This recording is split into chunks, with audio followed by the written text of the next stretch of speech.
Thank you, Deputy Speaker. I don't come down here very often, but I think that when you're giving a speech of this importance once a year and you're talking for maybe 30 minutes or so, it doesn't do any harm to come down and get a bit closer to the action at this point. So I'm going to do the same approach that member for on Blackwood, where he said, where did he finish off last year? And I was talking about the Mugs game. And the Mugs game, that's actually one of my favourite Dave Warner songs, because that's from my era. I thought we might just continue that for the time and talk about what a Mugs game is. And I'm also going to talk about debt, and it's going to be quite a macro discussion. The cash deficit, the interest, how Derek's a bit of a smooth operator. Smooth operator. And then the dividend lie of this government, and then the cost of living sham of this government. So I do want to start, though, with what I really genuinely mean is, I thought that the member for Swan Hills gave an excellent presentation yesterday. And I consider she and I, because we came here at the same time, to be colleagues, and I really appreciate her. I think she's a great asset to the House and a great asset to the Labor Party. And that's very, very genuine. She gave a presentation, and she's a chartered accountant, where she basically gave what I call members of the opposition the Leave It to Beaver story. You know, everything is wonderful in this family. And for those that maybe don't know Leave It to Beaver, which is showing my age, you might be Malcolm in the Middle. Yeah. It's the perfect family where, you know, the operating balance is working because the hard-earned parent is talking about putting food on the table, and basically it's paying its own way. And this sort of, you know, very classic nuclear family, you know, was also paying down its debt, and that this was all done in a very ordered way. But I don't think that's the case, because actually there's a very sinister story going on with this family. And it's not the scene or the picture that the member for Swan Hills presented. So what I'd like to do is describe what's really going on in this family. Now, I'm going to call it the Cook family, but it's got no relationship to the Premier. The Premier's a good man, I respect him, but I'm just going to draw the context across from the member for Swan Hills. So we're talking about this fictitious family and how it's running a good set of books, everything's under control, a member of the Cook family are working hard, they're paying their way, the operating balance is all above board. But you know what? There's actually a sinister, dark story to this Cook family. So let's just say that this guy, Derek Cook, he's running a not-for-profit. You sort of call the government a not-for-profit, and it's making about, you know, $55 million a year. So here we go. That's about 55. There we go. There's about 50. That's about $55 million. If you call a dollar $1 billion, that's the sort of turnover of this not-for-profit. The first thing we get told often is about net debt and how net debt is, you know, not so bad. Well, but the problem is, this is what's happening to net debt in Western Australia. There you go. Look at this. Up, up, up. Up, up, up. They were doing a good work, because, you know, Ben Wyatt, he was actually really a Liberal. Yeah. So the first thing about this net debt that is surging, look at that. $30 billion in current situation, going up to 44.7. Don't tell me that's an organisation that's got a control of its debt. That's what's going on. That's where you were, and that's where you're headed. But I just think it's really important that we understand what net debt is, because basically the government's got all these piles of money hidden all over the government. Like, for example, you've heard me talk about the cemetery funds, $104 million. There's the construction training fund, $100 million. There's the road trauma fund. That's how they get net debt, because what they're doing is they're netting off all these bags, all these sandbags of money they've got all around the place. We have a parking levy, thank you. And so you sort of get to net debt, but I don't really think that net debt is what we would all understand as debt in our lives. And I don't think it's the debt that Derek and Sandra Cook also consider in our life. I think they're probably thinking more about what the gross debt is. So the gross debt, that's more like a mortgage. So this is the mortgage that the West Australian government has. This is how much borrowings it has. This is the WA Treasury Corporation. That's more like a mortgage. So that's what you're paying your interest on as well. So net debt is like all this sandbag money that's all been held around the state. But the amount that the foreign banking corporations that you've borrowed money from, the amount that you've actually on the hook for, the amount that the Treasurer signs off every year, about $4 billion extra a year, that's got really nothing to do with net debt. That's your gross debt, and that's $70 billion. Jeepers. And what really matters is that's more like the mortgage that the Cook family have actually got. Because if old Derek and Sandra have got a couple of old coins stored under their bed from something, well, then the net debt will be against that. But does that really count as liquidity? No. What really matters is the amount that the state government is on the hook for. What really matters is the amount of bonds it's got issued, ECV bonds, all around the world, which the WA Treasury Corporation has to pay back on behalf of the people of Western Australia. That's what the gross debt is. Ooh. So really, it's a lot worse than the net debt, isn't it? Because the net debt, that includes money which has already been allocated to other parts of the Cemeteries Board and other things. This is actually what you've got to pay down. Now, let's get on to the Gillard defence. Do you remember when Peter Costello was the Treasurer and there was no debt? We got rid of all the debt federally. $90 million of debt was brought in when Beazley passed across to Howard, and by 2005-06 there was no debt. Then we had Rudd-Gillard-Rudd, and we had the increase of debt again. And we had exactly the same defence that the Treasurer is now using, which is, oh, but other states have got more debt than us.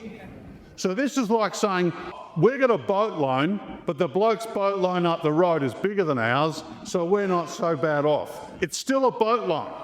And more importantly, the people of Western Australia have eventually got to pay that loan back. And the problem with the mortgage that the Cook family have got is it's an interest-only loan. They're not paying off any of the principal. Who has a mortgage? I bet even members on the other side have got a mortgage. I bet you're all making payments against your principal. Yeah. I doubt very many people have actually got a property loan, which is an interest-only loan, unless they're an investor. So if that's what the problem is, that actually there's no money being paid off against the loan of Western Australia. All we're doing is increasing it. The increase of loans in this budget is $4 billion. That's what's projected. Interesting. And the funny thing is, last year it was 4, now it's about 1.75 more than that. Yeah, stop. So they've actually said that the loan amount, borrowings to fund this, is not 4 million, it's about 5.75 billion. So you can see this going topsy. And of course the Gillard defence is, oh, well, Victoria's got a loan of $200 billion, so just forget about it. But you can't forget about it because it's the people of Western Australia and our grandchildren who are going to have to pay this off. And my position about debt is well known. I get called up by the Minister for Planning about my views on debt, so my conscience is clear. I don't care who's got it. I'm against it because basically governments have got to live within their means. You can bring out some puffy newspaper from a year ago or 2 years ago, but all it does is prove my credentials, that I stood hard on the issue of there not being debt and government should live within their means. That's what my view is. What happened in the past is the past. We can go right back at Burke and stamp accounts and imprest accounts if you want to, but now it's 10 years on. Yeah. It's a new government, it's a new time, it's a new decade. So what we're looking about is what are the borrowings of this current government, and they're $70 million.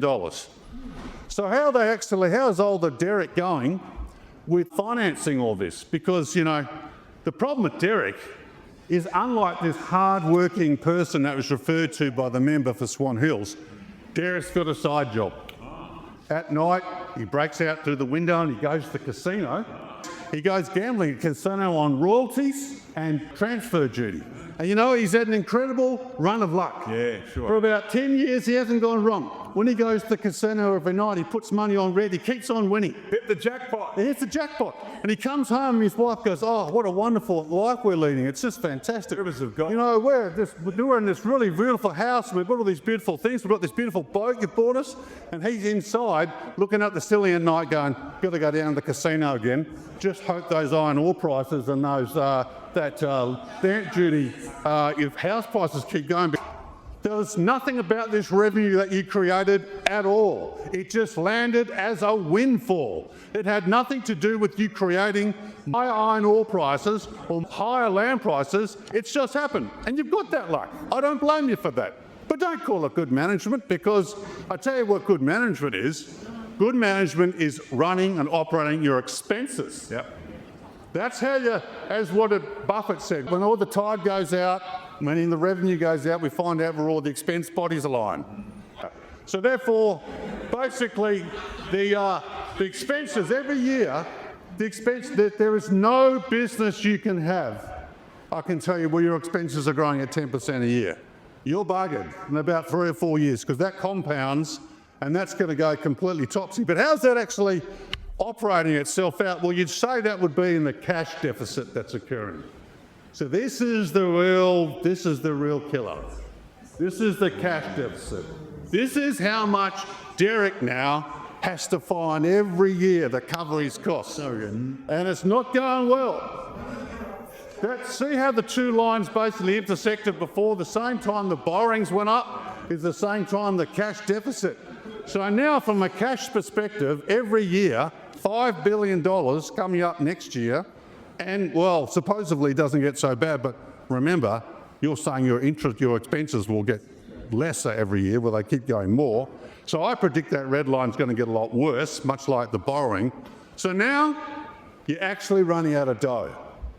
You're actually not even covering your costs. Now, you might talk about an operating surplus, but an operating surplus, that doesn't cover all your expense costs of your GTEs, like Western Power, Pilbara Ports, doesn't cover all your other non-operating entities. Now, I think out there, what do you reckon, members of the opposition? Do you reckon people in Western Australia think that, like, Western Power is not part of Central? Of course it is. Of course it is. Western Power, Water Corp, you know, Keystart, they're all part of the government of Western Australia. They might not be in your pretty little box, which is called central government, which is where your operating balance comes from, but you've got yourself a net deficit. You're actually now going out the back door $5 billion out of $55 billion. So now that's like 9% of your expenses have been covered by negative cash flow. Now, I've been in business, I can tell you, if I had been like that, my board would have sacked me within about 3 months. I would have been gone. Wouldn't have lasted. Because they would have had to make a call on shareholder loans. But you know what, old Cookie, you know his best mate is? He's his bookkeeper. And her name's Rita. And when he wants to dial up some money, he's got this unlimited credit card. And so, how much do you need, Cookie? Oh, I need $5 billion to cover what I've got to do. Okay, so before you know it, dial up some ECB bonds overseas. This is where they come from. By the way, people of Western Australia, they're borrowing from foreign banks. And by the way, the interest rate's going up because this debt's been pushed out. And interest rates like 2 years ago when they bought their bonds are a lot lower than what they are now. They've gone up by about 40 basis points. So not only is the level of debt getting higher, the rate of the interest on that debt is getting higher. So what would that do? Well, that would relate to your interest bill, wouldn't it? Now, every single person here, I think, including me, has had or does have a mortgage, and you all know about your interest bill. Yeah, I've got one. Right? So because of this increased borrowing, which I've already established, right, and because of the fact that you need more cash because you're not covering your cash anymore, your interest bill's going up. Everybody understands this. Every West Australian who's got a mortgage knows that if you borrow more money, you're paying more interest. And if you're borrowing more recent money, when interest rates are higher, you're going to be paying more interest on the rate. Here's the big trick that's in the budget papers. Not really well understood. Between now, about 2025-26, and 3 or 4 years ago, that interest bill goes up by nearly $1 billion. So that means that the government of Western Australia, old Cookie, and he's not for profit, he's got to find another $1 billion from his existing business to cover his interest. So that's going to mean, what's he going to do? He's going to go back to Rita and ask for something. You're right, you're in the middle of a Ponzi scheme. Old Cookie, he's basically up for another $1 billion a year in 3 or 4 years' time. Where's that going to come from? It's only going to come from one place, because you're going to have to borrow more money to cover your interest, you're into a Ponzi scheme that keeps on going and keeps on going, and before you know it, you end up being Victoria. Because this is where we're at now. Well, that break, it happened about 18 months ago. That's when the break occurred from cash flow positive into borrowing heavily, interest, cash debt deficit. It is a complete and utter breaking point in terms of the macroeconomic situation. So, you know, that $1 billion that you're now going to have to pay in interest, 3 or 4 years from now, that's equivalent to like half a hospital. Yeah. You know, if you didn't have the borrowings because you control your spending, then you wouldn't have to have the interest rate, which means you'd be able to use that money for other things. But so slowly and surely, I've seen this happen, the cancer in your business. And this is what's happened on the East Coast with, and nationally, of course, as well. So then old Cookie, though, I tell you what, he's a bit of a smooth operator because there's something I want to talk about, which is smoothening. Now, this is covered in provisions, which is on page 178 of budget paper number 3. So what's smooth? It's called provisions. Now, when I was in business, you always know you had a dodgy mate when you produced a balance sheet that had provisions. Because what do provisions mean? Providing for something that hasn't happened yet. Okay. So provisions is what, if you look at the budget paper number 3, provisions is when they've smoothened out capital works, they've put it out into the distance without actually saying what those things will be. So in this budget, they've used a smoothing number of $3.5 billion. So in other words, what they're saying is, if we bought all that building and asset construction on time, you know that cash number, that'd be $3.5 billion worse. So without notifying, make it very clear that I asked the Undersecretary this the other day, and he made it very clear to me that this was an ERC decision. It wasn't a Treasury decision. So during estimates, I look forward very much to asking, what is the nature? Happy to give the Treasurer a heads up on this one, or Assistant. What is the nature of the $3.5 billion of smoothening? What building projects or what asset projects have been kicked further down the road to enable you to say that you're not going to be spending as much on the asset investment program as you thought you were? Yeah. It's a technique. It's a trick. It's just a way to actually reduce the cash. Maybe I'm wrong. Maybe they'll be able to list all these projects that are actually being kicked into 2027, 28, 29, and actual fact those projects won't be spent after all. That'll be fine. We'll find out in about a week's time when we find out what actual smoothening, because old Derek, he's a smooth operator, and he's got these provisions. Provisions is the oldest trick in the book. I've been buying, selling businesses, and you know, they always put provisions in there. It's just a trick. It's basically in the balance sheet a way to bring or change the timing of when an expense is going to be incurred. Then we move on to in the last 10 minutes, the old dividends. Do you remember I spoke of sandbags last year? So in this operating balance, which the member for Swan Hills referred to, I mentioned to you last year that particularly Western Power and Water Corp, they actually make reasonable profits, particularly Water Corp. So what they do is they make a declaration of a dividend, and then what happens is the Treasurer puts it in the accounts as income that's going to be coming in, which has the effect of making the operating balance a lot better. But here's the thing.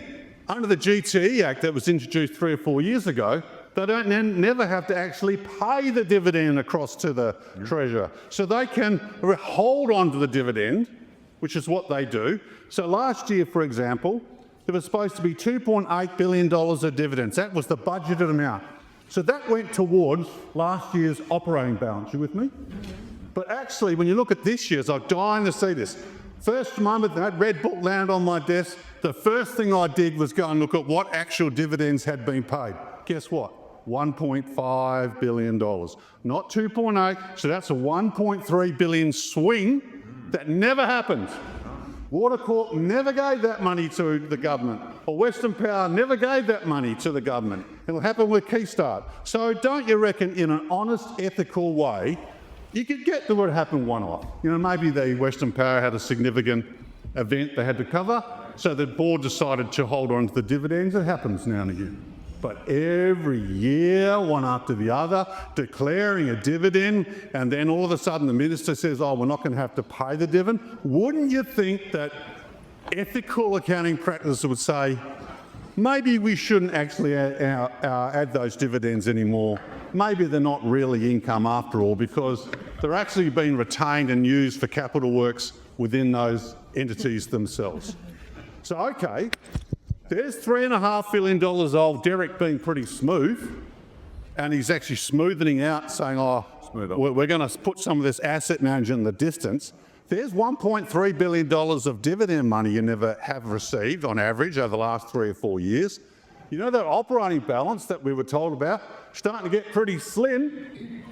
And then, of course, old Derek's down there at the casino every night, rolling dice and seeing if he can come up on royalties, and if he does. Jackpot, is it coming up? But you know what, this bloke walked up the other day and he said, Derek, I reckon that iron ore price, you would be a bit, I reckon you might just want to be a bit careful about that.